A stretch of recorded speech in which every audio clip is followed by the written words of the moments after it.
Today's guest is Pat Welsh, a lawyer, police executive, nationally recognized speaker, and leadership trainer, whose life story is a remarkable testament to resilience, purpose, and service. It's another beautiful day on Hidden Secrets in Books. And I'm so happy to be with you guys today, my audience. I'm so happy to be here. And as always, you guys know we bring top guests. That is why we have Pat Welsh today. Pat, welcome to the show. Thank you. I appreciate the invitation. All right, so I would like you to introduce yourself to my audience. Pat Welsh.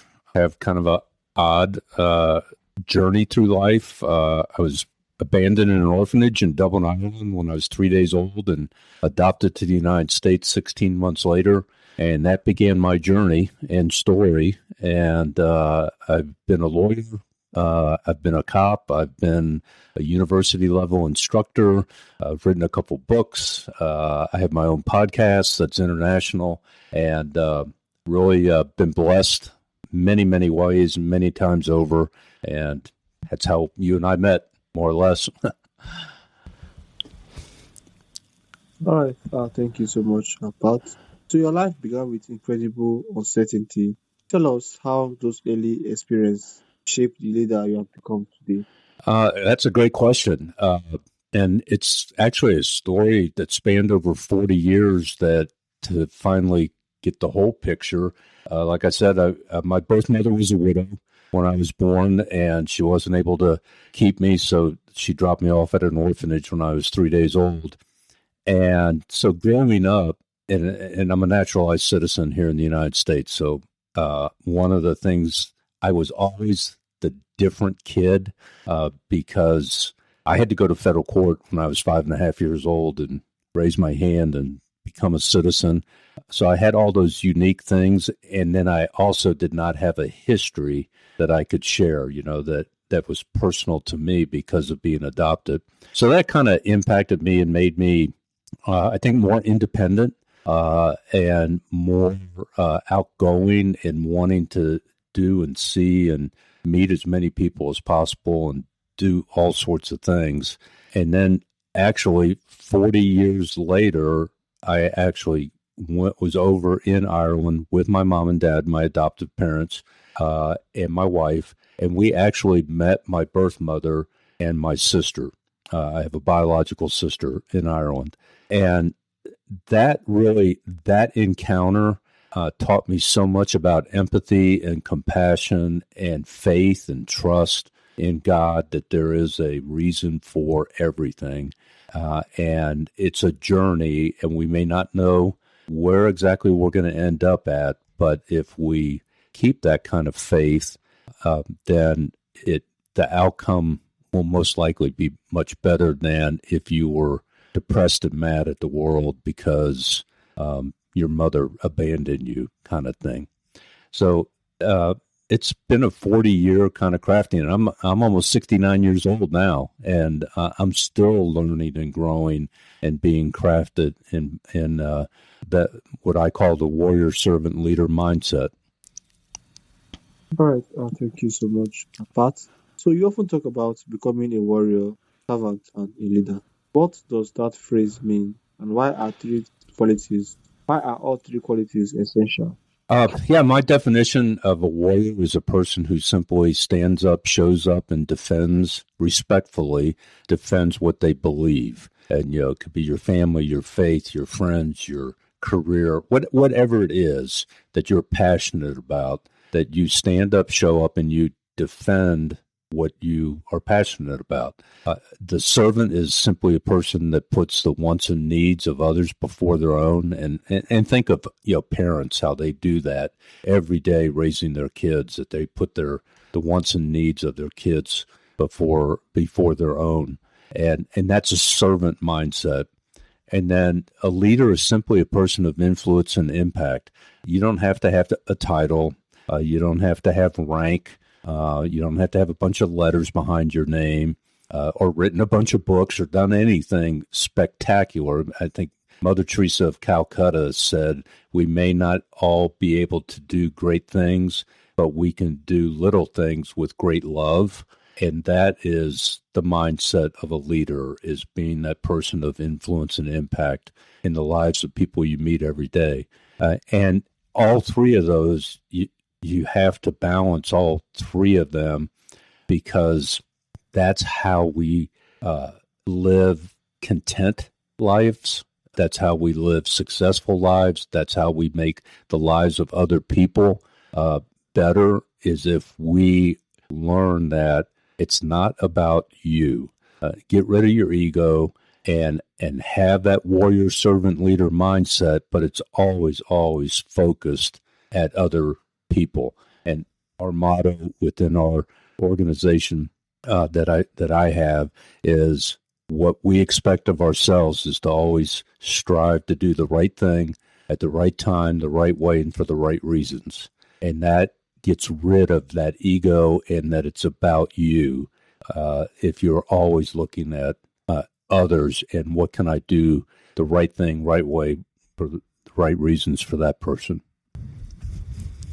So, moving on, many people work in toxic environments. Mm-hmm. Where do you begin when you are trying to change the culture of a workplace? Well, the first thing you need to do is define the word culture, because so many people, you'll hear somebody go, "Oh, we need to change the culture at work, or in our family, or in our community," and their definition of culture is not the same as your workers or your family members or your community members. So the first thing in a toxic environment, which is going to mean there's a lot of conflict going on, is what is the culture, and define what you mean by culture. So here's my definition of culture. It is the expected and accepted way of thinking, talking, and acting within a group. So your family, like when I grew up in the late 50s and 60s and 70s, most family cultures in the United States, that this is what was expected and accepted in the family unit. Children are to be seen and not heard. So if that's your culture, then that's your behavior is going to reflect what is expected and accepted of you and others. So if it's in a toxic work environment, you have to spell out as the leader, whether you're the owner of the company or you're a manager, you have to spell out in very clear terms what is expected and accepted way of thinking, talking, and acting when you're at work. And if you violate those expectations, then there's going to be consequences. And so it's really, the word people use today is transparency.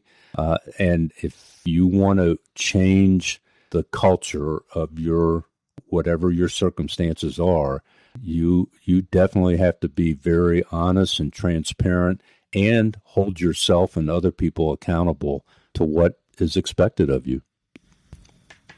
All right. Thank you so much, Pat, for the answer. So, law enforcement face significant challenges today. Tell us how we can reduce the us versus them mindset between officers and the communities that they are serving. It's a simple answer, but it's very, very difficult to get people on board and to participate in what I'm about to share with you. It's a two-way street. You have the community and you have the police agencies, police departments. And we have developed internationally this mindset and mentality of it's us versus them. It's the community. The community's mindset is the police are the bad guys.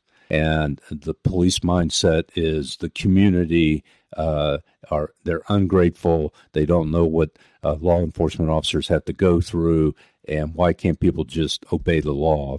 And that's where we have this conflict. And the expectations, the culture, they're two different cultures. What the community expects and accepts from law enforcement, and what law enforcement expects and accepts from the community. And just give you a quick example. You've heard the term cold cases, that they're unsolved. Usually it's a homicide or some sort of, horrific crime, and the police can't solve it. And one of the biggest reasons why they can't solve cases is because people that know what happened refuse to come forward and do the right thing. And that is tell the police what happened and who's responsible. And when you have that lack of communication, that lack of trust, then it's always going to be a battle. And so what the simple answer is, and there's a great book about this, it's called The Ego is the Enemy by Ryan Holiday. And the very simple, pragmatic answer is people need to check their ego and keep it in check and understand that this life, your job, your family, it's not about you. It's about other people and making sure. There's 4 things we all want. We want safety, security, prosperity, and control in our lives. Everybody wants that. Your 2-year-old kid wants that, but can't express it. But that's why they get frustrated and have, we call it the terrible twos, is they, in a very immature way, what they want, their sense of safety, security, prosperity, and control is very immature and very self-centered. And we have to be patient with them to help them grow into young adults that aren't self-centered. So the simple answer is people just need to get off their what we call a high horse, and put others first. And again, I will come back every single time because in my lifetime, I believe Mother Teresa of Calcutta, who's now a saint in the Catholic Church, is one of the finest examples of being a warrior, servant, and leader. And she was very, very economically poor, but very wealthy spiritually and in her human, kindness. And that's what we need more of. But that's hard to do. All right. Thank you so much, Pat. So, moving on, talking about your career, can you tell us the most important leadership lesson you have learned that applies to every profession out there? It's not just one thing, but it's a kind of a combination of things. But I think if I had to knock it down into a very concrete kind of vision, if you will, is that every profession, and I include being a parent. I mean, in a way, that's a profession. It's something you have to learn, and you have to have strategic skills to be a parent. But I think the 2 biggest things that we tend to lack in our daily lives are a genuine sense of charity, empathy, and compassion, and that our societies are very self-centered, and what's in it for me kind of mindset, and that is toxic in a leadership capacity. It's toxic in a professional capacity, and we need to learn how to be more charitable, have more empathy, more compassion, and really just if it comes down to one word, it's kindness. But I think that applies to every profession you could possibly imagine. Those 3 characteristics are essential foundations. All right. Thank you so much, Pat.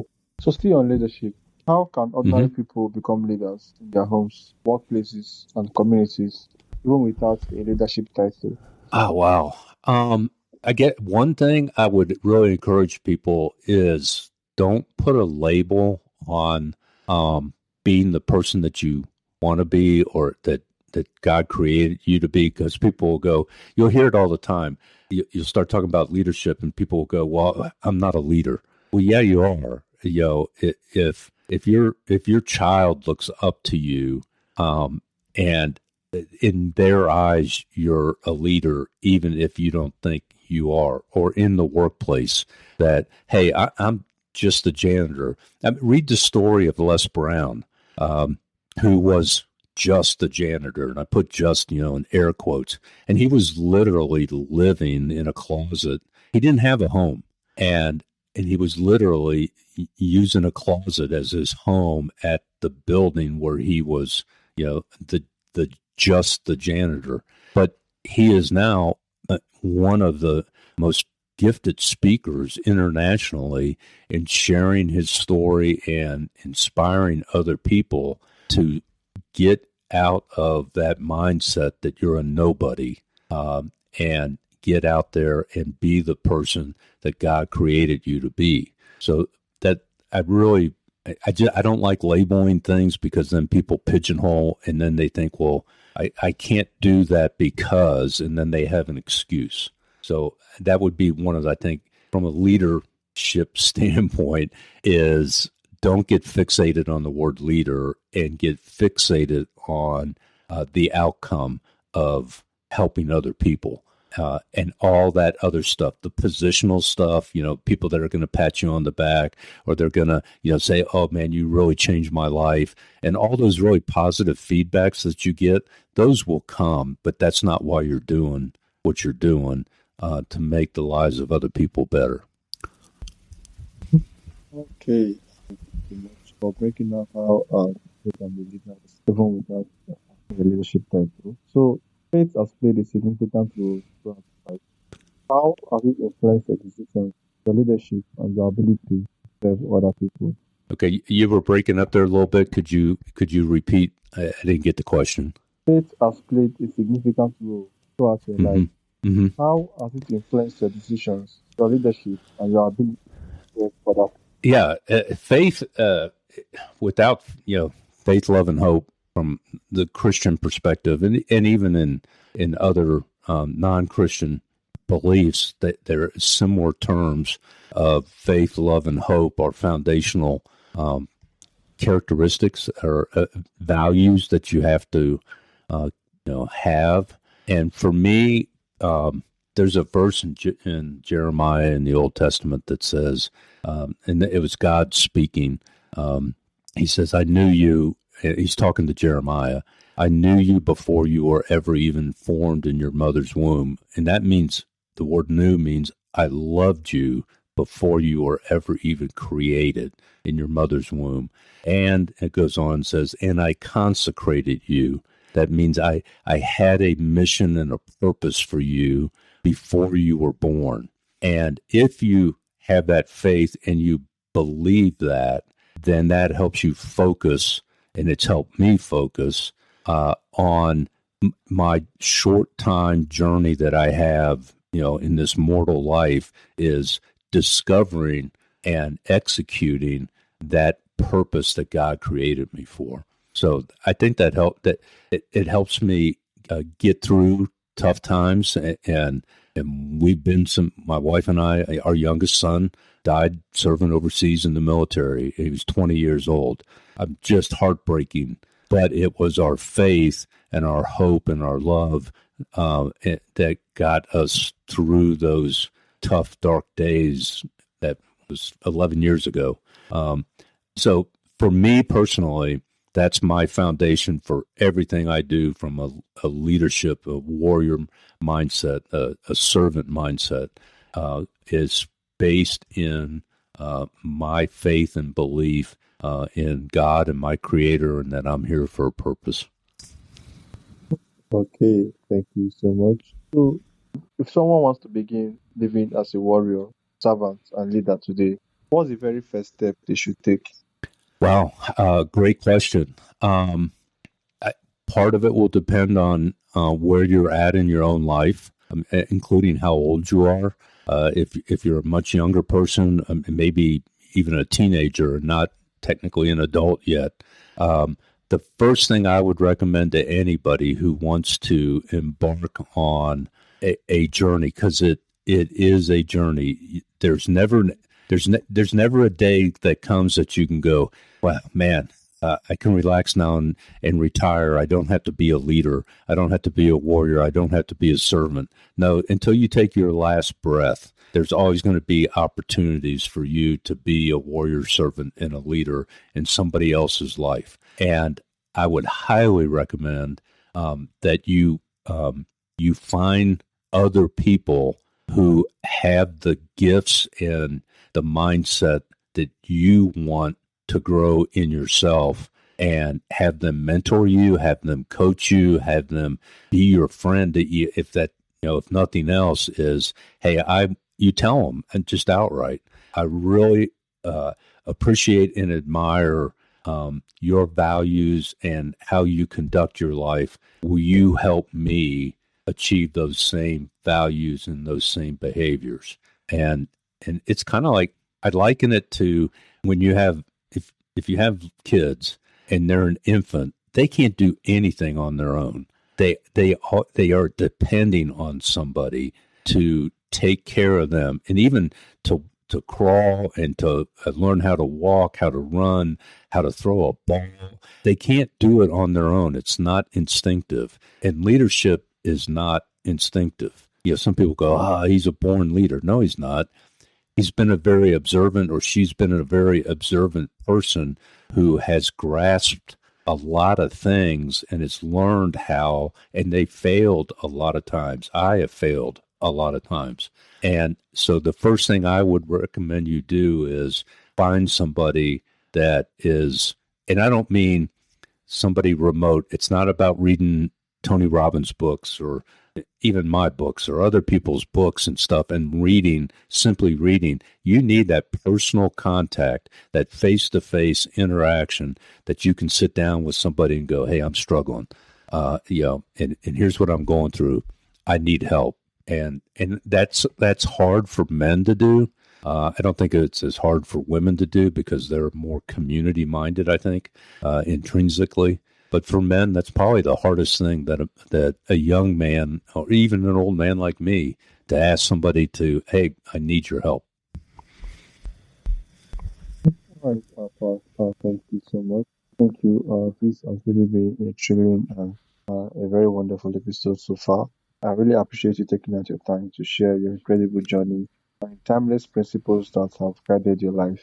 The story reminds us that our beginnings don't determine our destiny, and that true leadership is rooted in service, integrity, courage, and faith. So, for those who would like to connect with you and learn more about your work, how can they do that? Yeah, everything. The clearinghouse for me for everything. It's called the Warrior Servant Leader Podcast.